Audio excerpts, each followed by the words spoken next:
bersama-sama saja membacanya dengan suara yang keras. Roma 12 ayat 2. 1, 2, 3. Janganlah kamu menjadi serupa dengan dunia ini, tetapi berubahlah oleh pembaharuan budimu, sehingga kamu dapat membedakan mana kehendak Allah, apa yang baik, yang berkenan kepada Allah, dan yang sempurna.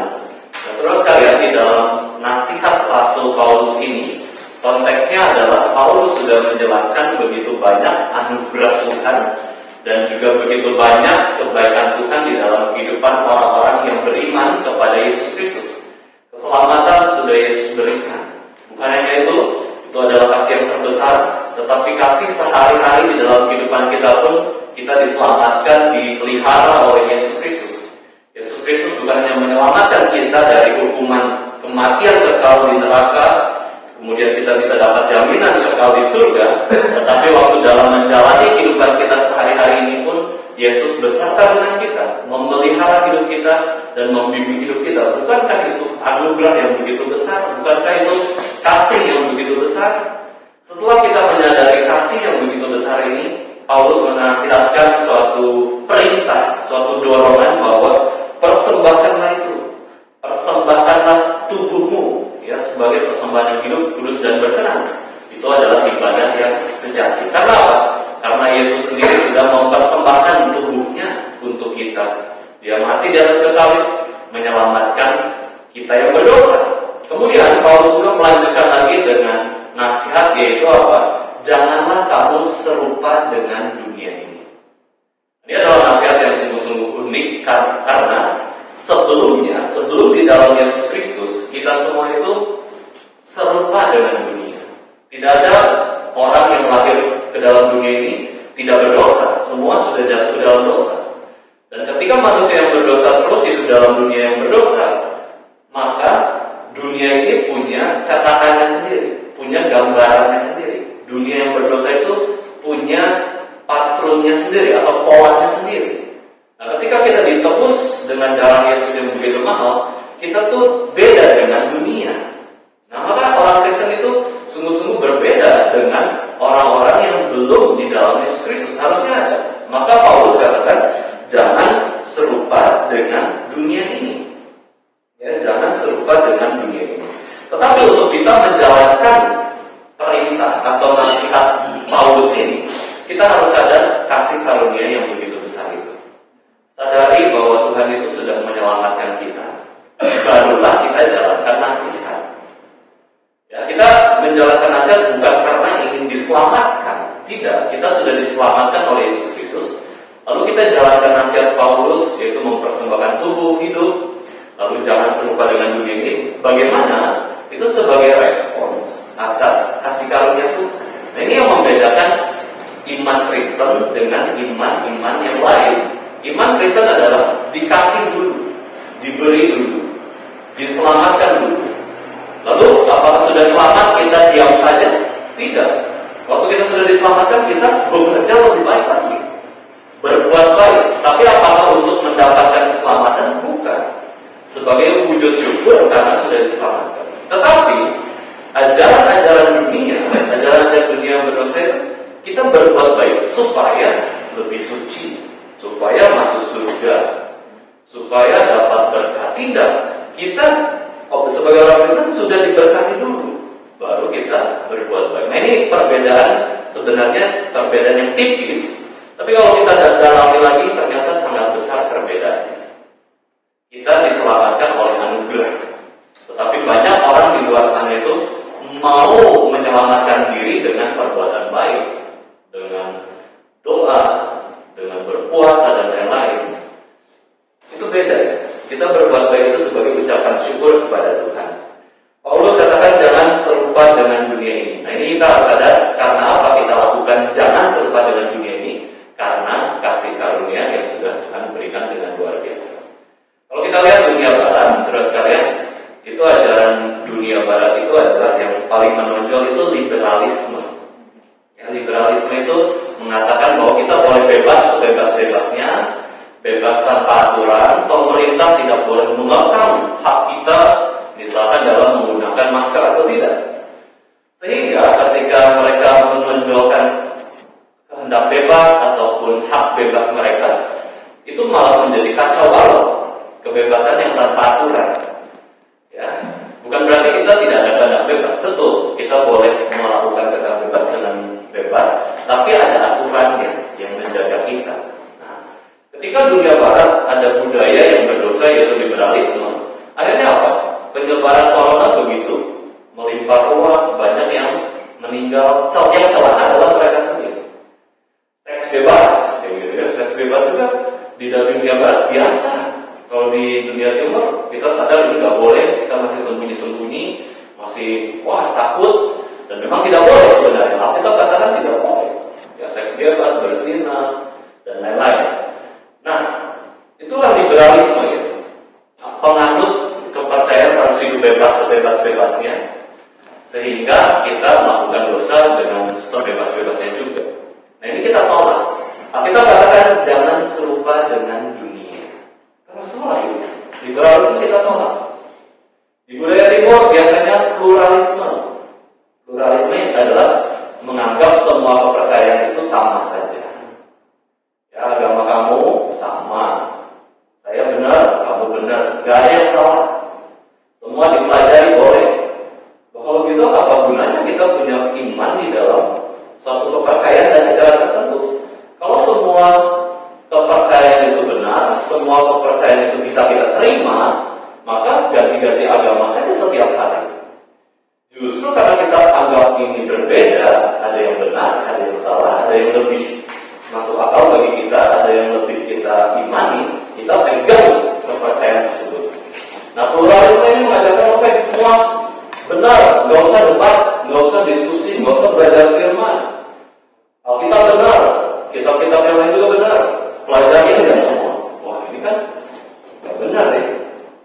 Kita menyatakan dengan jelas, Yesus itu jalan, kebenaran, dan hidup. Tidak ada yang bisa datang kepada Allah, kepada surga, kecuali melalui Yesus Kristus. Nah, ini kan sudah beda ya. Nah, kita Paulus katakan jangan serupa dengan dunia. Jangan anggap semua agama sama. Jangan anggap hidup kita ini tujuannya sama, caranya berbeda. Nah, itu kan biasanya ya di daerah timur. Udah peduli lah. Yang penting kita baik. Gak usah debat-debat, gak usah belajar lebih dalam. Tapi kalau kita paham lagi, ternyata itu bertentangan dengan Alkitab. Pluralisme itu. Itu ya. Paulus katakan jangan sama dengan itu. Kita harus beda. Bukan berarti kita sombong ya. Kita menganggap diri agama paling benar, bukan. Karena kita justru sadar kita tuh dosa, bersalah. Tapi kok bisa sih Tuhan kasih anugerah keselamatan itu? Nah, kita mau bagikan kepada orang lain. Masalah orang lain menerima Injil atau tidak, itu masalah dia dengan Tuhan. Kita cuma memberitakan. Kita ini pemberita firman Tuhan. Ya, penjawab manusia, kita doakan mereka. Lalu, Bapak Ibu Saudara, ada juga ajaran di dalam pergaulan atau gaya hidup manusia. Itu dicontohkan di dalam perumpamaan anak yang hilang. Si bungsu, ya kita tahu ya, seorang bapak punya 2 anak sulung dan anak bungsu. Si bungsu ini punya dosa yang besar sekali. Bapaknya belum mati, sudah minta warisan. Ambil uang, artinya cintakan uang, kemudian pergi ke negeri yang jauh, habis-habiskan pesta pora, yang segala macam, jatuh miskin, kemudian kembali lagi kepada bapak. Bersyukur bapak yang baik itu menerima. Tapi kalau kita lihat contoh perumpamaan ini, ada orang yang memang gaya hidupnya itu tanpa hukum, yang mirip liberalisme, tapi kita sebutnya adalah antinomianisme. Antinomianisme itu berarti tidak percaya hukum, tidak usah ada hukum. Ya, kita boleh bebas, jangan mau diatur oleh hukum. Akhirnya dia foya-foya, dia minta warisan, dia foya-foya, dia hidup bebas. Nah ini ya, salah satu gaya hidup yang muncul di dalam dunia adalah hidup yang bebas. Gak usah ke gereja, gak usah ikuti peraturan pemerintah dan lain-lain. Bebas, akhirnya yang celaka dia sendiri. Tetapi dosa anak bungsu ini juga mirip dengan dosa anak sulung. Anak sulung di rumahnya juga punya konsep bahwa saya dapat keselamatan, saya dapat kehebatan, kesalahan itu karena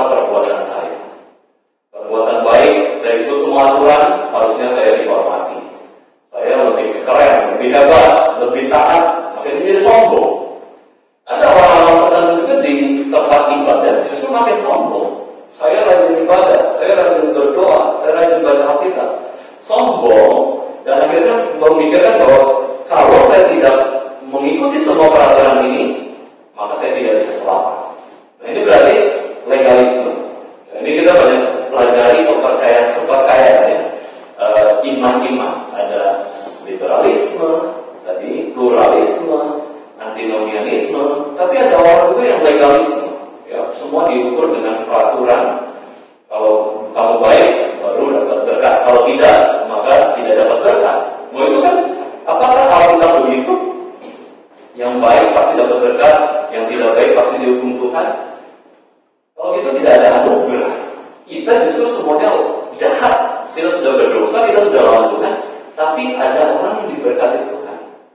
Bukan berarti salah ya, kita memang harus taat supaya juga bisa diberkati, tentu kita dorongannya itu. Kita jangan sampai tidak taat, nanti juga bisa dihukum Tuhan, itu juga betul. Tapi jangan sampai jadi legalisme. Nah, inilah budaya dunia, saudara sekalian. Paulus katakan jangan serupa dengan dunia ini. Itu baru empat kepercayaan. Masih banyak lagi. Oh, banyak sekali. Ya, budaya-budaya dunia yang berdosa. Paulus lanjutkan, tetapi berubahlah oleh pembaharuan budi. Kata tetapi ini penting ya. Kata tetapi ini seperti rem, seperti suatu hal yang berubah gitu ya. Tetapi ya, kamu jangan serupa dengan dunia ini, tetapi berubahlah menurut pembaharuan budimu. Ya, berubahlah, yaitu transformasi. Nah, kita ingat seringkali dalam kehidupan kita tuh kita ingin satu hal yang berubah ke arah yang lebih baik. Berubah bagi orang Kristen, kita itu berubah supaya serupa dengan Yesus Kristus. Berubah supaya kita jangan jatuh ke dalam dosa terus-menerus, tapi bisa menjalankan tujuan hidup kita, yaitu menyembah Allah, memuliakan Allah, serupa dengan Yesus Kristus. Nah, ini kita bisa berubah oleh apa? Paulus kasih tahu kunci bagaimana kita berubah. Ya, bukan dengan cara-cara dunia, kita berubah, hidup kita berubah itu oleh pembaharuan budi. Nah, ini unik. Pembaharuan akal budi kita.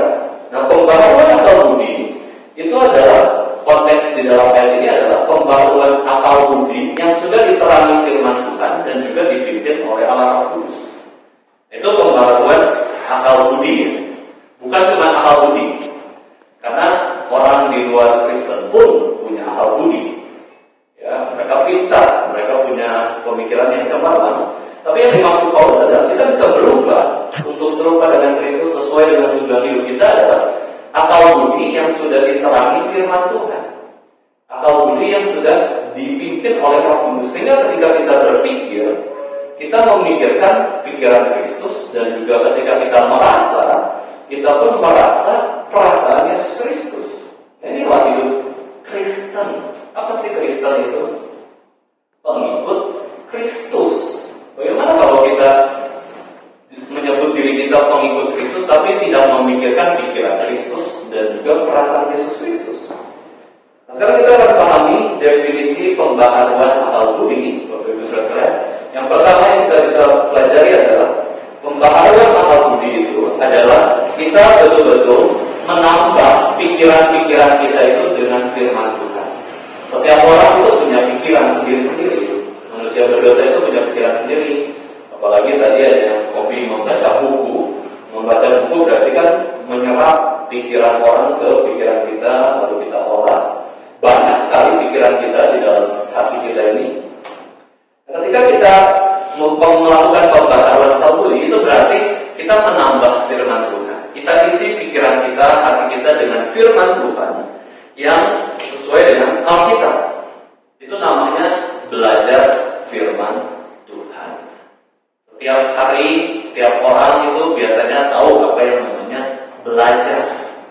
Di dalam kantor ini pun kita punya keahlian, kita belajar ya. Kita belajar sesuatu yang baru.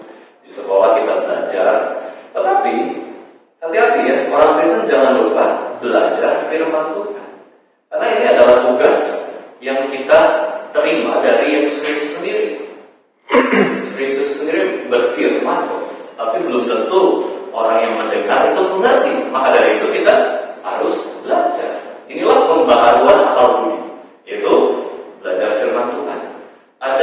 seminar, ikut. Apa ruginya? Apalagi gratis seminarnya. Ada yang bayar. Sekarang banyak online. Ya.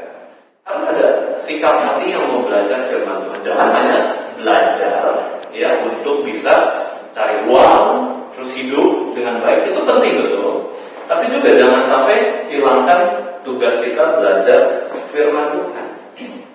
Di dalam Mazmur 1 ayat 1 sampai 2 itu mengatakan bahwa orang yang merenungkan firman Tuhan siang dan malam adalah orang yang berbahagia, orang yang berbuah hidupnya. Merenungkan firman Tuhan siang dan malam berarti apa? Belajar. Belajar itu kita tahu sesuatu, kita mengerti sesuatu, kita dapat sesuatu yang baru. Oh, Tuhan ini seperti ini. Tuhan itu Allah yang seperti apa? Nah, itu kita perlu pelajari. Kita tidak boleh puas sebagai orang Kristen itu hanya seminggu sekali ibadah. Kita harus terus belajar. Ada kesempatan seminar, ada kesempatan pemahaman Alkitab, Bible study, ya persekutuan, coba ikut. Ya, kenapa tidak? Ya? Itu yang membedakan kita juga dengan orang-orang yang tidak beriman. Ada persekutuan, ada ibadah. Itu yang pertama, pembaharuan akal budi. Yang kedua adalah pertobatan hidup, ya, pertobatan hidup kepada Yesus secara sungguh-sungguh, ya, kepada Yesus Kristus kita menyerahkan hidup kita, dan juga kita mau hidup dalam firman-Nya, ya, perintah-perintah Yesus. Nah, ini adalah definisi yang kedua dari pembaharuan akal budi, yaitu kita bertobat, ya, kepada Yesus, datang kepada Yesus. Datang kepada Yesus ini kita lakukan bukan waktu kita mengambil keputusan saya mau percaya kepada Yesus Kristus baru datang. Tidak. Setelah kita percaya kepada Yesus Kristus, besok kita tetap adalah manusia berdosa. Nah, maka kita butuh datang bertobat kepada Yesus Kristus. Definisi bertobat itu adalah berbalik arah, ya. Berbalik arah. U-turn, ya. U-turn. Bertobat itu adalah posisi kita bukan tidak melakukan sesuatu, tapi hidup kita ini sedang jalan dan kita melakukan dosa. Kemudian ketika katakan bertobat, nah kita putar arah hidup kita ini menuju kepada Yesus Kristus dan firman. Nah, inilah definisi pembaharuan akal budi yang kita renungkan pada hari ini. Yang kedua adalah kita mau bertobat kepada Yesus, datang kepada Yesus. Datang kepada Yesus bukan waktu letih, lesu, dan berbeban berat saja, tapi datang kepada Yesus itu setiap hari. Kenapa? Hari-hari ini menggoda kita untuk berbuat dosa. Tubuh kita lemah, kan? Daging itu lemah, roh itu penurut, tapi daging ini pengennya lakukan dosa. Maka kita terus datang kepada Yesus. Pertobatan itu bukan cuma satu kali waktu kita percaya Yesus, tetapi pertobatan itu berkali-kali. Setiap hari dalam kehidupan kita mau bertobat. Karena begitu banyak dosa yang kita sadari dan sudah kita lakukan. Nah, inilah pembaharuan akal budi. Kita mau datang kepada Kristus, berdoa, dan juga mau taat perintah-perintah Yesus Kristus. Ini akal budi yang dicerahkan oleh Roh Kudus, ya. Dicerahkan oleh firman Tuhan. Dan di sini kita bisa lihat Bapak Ibu Saudara di dalam Roma 12 ayat 2. Setelah kita tidak serupa dengan dunia, kita jauhilah ajaran-ajaran yang salah. Kemudian kita mau berubah, hidup kita ini ditransformasikan untuk seperti Yesus Kristus, serupa dengan Yesus Kristus, dengan pembaharuan akal budi. Paulus menambahkan dampaknya, ya, dampak dari kita ditransformasikan hidup kita sesuai dengan pembaharuan akal budi dari firman Tuhan, ya, ajaran firman Tuhan dan pertobatan hidup. Maka Roma 12 ayat 2 mengatakan, sehingga kamu dapat membedakan manakah yang kehendak Allah, mana yang bukan. Bapak Ibu Saudara sekalian, begitu banyak orang Kristen tanya, apa sih kehendak Allah dalam hidup saya? Apa sih kehendak Allah dalam keluarga saya, studi saya? Ternyata Paulus sudah kasih kunci. Itu apa? Ini, jangan serupa dengan dunia. Kemudian perbaharuilah akal budimu itu. Dengan apa? Dengan firman, ya, dengan pribadi Yesus Kristus, datang kepada Yesus Kristus. Nah, ini adalah efek ketika kita akal budi kita dibaharui, yaitu apa? Hidup berhikmat. bisa membedakan, oh ini baik, ini buruk. Hikmat berarti bisa menilai dengan tepat, oh itu benar, itu salah. Hikmat berarti bisa menggunakan segala sesuatu untuk pelayanan kepada Tuhan. Itu namanya berhikmat. Skill. Wisdom itu skill yang bisa kita latih, yang kita bisa peroleh. Kita semakin berhikmat, oh ini kenapa saya lakukan, oh ini bukan kenapa saya nggak mau lakukan. Itu adalah berhikmat. Dan bagaimana supaya kita alami pembaharuan akal budi tadi? Ya, kita harus terus berelasi dengan firman Tuhan, baca firman, berdoa kepada Tuhan, dan juga niat pertobatan. Itu harus ada. Maka akal budi kita ini terus akan memperbaharui dan mengubahkan hidup kita, dan terus bergantung kepada Tuhan. Itulah namanya manusia baru. Ya, kita manusia baru itu tentu dibaharui oleh Yesus Kristus. Tetapi untuk bisa terus menjalani kehidupan manusia baru dan meninggalkan manusia lama yang berdosa, kita butuh pembaharuan akal budi. Tambah ajaran-ajaran firman Tuhan di dalam hidup kita. Kemudian bertobat setiap hari dari segala dosa kita, jauhi segala dosa kita, dan itulah kita namanya hidup berhikmat. Ayat terakhir, Bapak Ibu Saudara, mari kita lihat Roma 6 ayat 6. Di dalam Roma 6 ayat 6 di situ dikatakan bahwa karena kita tahu bahwa manusia lama kita telah turut disalibkan supaya tubuh dosa kita hilang kuasanya, agar jangan kita menghambakan diri lagi kepada dosa. Jadi kita sudah menyalibkan manusia lama. Itu di dalam Yesus Kristus. Kita usahakan jangan serupa dengan dunia ini. Kita usahakan kita mau berubah terus lebih baik dari waktu ke waktu serupa dengan Yesus Kristus oleh pembaharuan akal budi yang sudah dicerahkan oleh Yesus Kristus sendiri, dicerahkan oleh firman Tuhan, dan sudah dipimpin oleh Allah Roh Kudus. Di dalam sejarah gereja itu ada satu moto, Bapak Ibu Saudara sekalian. Di dalam sejarah gereja itu ada satu moto, yaitu Ecclesia Semper Reformanda, ya, yaitu gereja harus selalu direformasikan. Ya, itu adalah prinsip sesuai Alkitab juga. Ini pembaharuan akal budi. Kita harus selalu direformasikan lebih baik. Ya, maksudnya berubah ke arah yang lebih baik. Bagaimana? Ya tadi, ya, dengan pembaharuan akal budi.